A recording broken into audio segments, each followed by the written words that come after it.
युधिष्ठिराने प्रश्न केला, हे पितामह दैव अर्थात भाग्य आणि पुरुषार्थ मध्ये कोण श्रेष्ठ आहे? भीष्म पितामह सांगतात, धर्मराज ह्या विषयामध्ये वशिष्ठ मुनी आणि ब्रह्माजींचा संवाद रूप एक प्राचीन इतिहास प्रसिद्ध आहे. पूर्व काळामध्ये महर्षी वशिष्ठांनी लोक पितामह ब्रह्माजीला विचारलं, भगवान प्रारब्ध आणि मनुष्याच्या प्रयत्नामध्ये कुणाची श्रेष्ठता आहे? ब्रह्माजी म्हणाले, बीजाशिवाय अंकुर प्रकट होत नाही, बीजापासूनच बीज प्रकट होते आणि बीजापासूनच फल निर्माण होते. शेतकरी शेतामध्ये जे बीज पेरतो त्यानुसार त्याला फल प्राप्त होते. अशाच प्रकारे पुण्य आणि पाप जसं कर्म केल्या जाते त्याप्रमाणे फल प्राप्त होते. ज्याप्रमाणे शेतामध्ये बीज पेरल्याशिवाय फल उत्पन्न होत नाही, त्याचप्रमाणे प्रारब्ध सुद्धा पुरुषार्थाशिवाय निरुपयोगी आहे. कर्म करणारा मनुष्य आपलं चांगलं वाईट कर्म फलरूपाने स्वयं भोगतो. हा प्रत्येकाचा अनुभव आहे. शुभ कर्म केल्याने सुख आणि पाप केल्याने दुःख प्राप्त होते. पुरुषार्थी मनुष्य सर्वत्र सन्मानित होतो, परंतु जो आळशी आहे, निकम्मा आहे, तो जखमेवर मीठ शिंपडल्या समान असह्य दुःख भोगतो. मनुष्य तपस्येने रूप, सौभाग्य आणि नाना प्रकारचे रत्न प्राप्त करून घेतो. अशा प्रकारे कर्मापासून सर्व काही प्राप्त होते, परंतु भाग्याच्या भरोशावर बसणाऱ्या आळशी निकामी पुरुषाला काहीही प्राप्त होत नाही. या जगतामध्ये पुरुषार्थ केल्याने स्वर्ग, भूगोल, प्रतिष्ठा, विद्वत्ता सर्व काही प्राप्त होते. नक्षत्र, नाग, यक्ष, चंद्रमा, सूर्य, वायू आदी देवता पुरुषार्थ करूनच देवलोकाला गेले आहे. जे लोक उद्योग करीत नाहीत त्यांना धन, मित्र, ऐश्वर्य अथवा दुर्लभ लक्ष्मीची प्राप्ती सुद्धा होत नाही.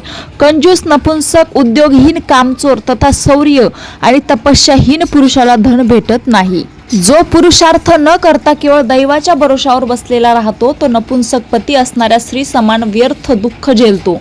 पुरुषार्थ केल्यानंतर मनुष्याला दैवानुसार फल प्राप्त होते, परंतु स्वस्थ बसल्यानंतर दैव कुणालाही फळ देत नाही. देवता सुद्धा आपल्या पराजयाच्या आशंकेने प्राय मनुष्याच्या पारमार्थिक कार्यामध्ये भयंकर विघ्न निर्माण करतात, परंतु पुण्यात्मा पुरुषाच या देवता काहीही बिघडू शकत नाही. पूर्व कालामध्ये राजा ययाती दैववश स्वर्गापासून भ्रष्ट झाला, तरीही त्यांच्या आत्मीयजनांनी आपल्या पुण्यकर्माने पुन्हा त्यांना स्वर्गाची प्राप्ती करून दिली. अशा प्रकारे इलाचे पुत्र राजश्री पुररवा शुद्धा ब्राह्मणांच्या प्रयत्नांनी स्वर्गाला प्राप्त झाले. ज्याप्रमाणे आगीची ठिणगी सुद्धा हवेच्या झोक्याने प्रज्वलित होऊन भयंकर रूप धारण करते, त्याचप्रमाणे दैव सुद्धा पुरुषार्थाच्या सहाय्यतेने मोठं होतं.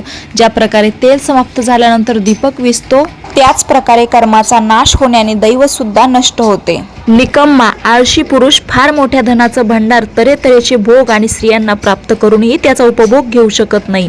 जो दान केल्यामुळे निर्धन झाला, अशा सत्पुरुषावर त्याच्या सत्कारामुळे देवता सुद्धा प्रसन्न होतात.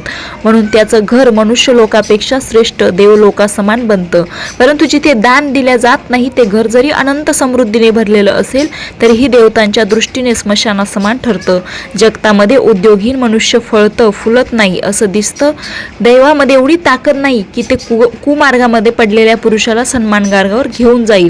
ज्याप्रमाणे शिष्य गुरुला पुढे करून चालतो, त्याच प्रकारे दैव पुरुषार्थाचं अनुसरण करतं. संचित केलेला पुरुषार्थच दैवाला जिथे इच्छा करतो घेऊन जातो.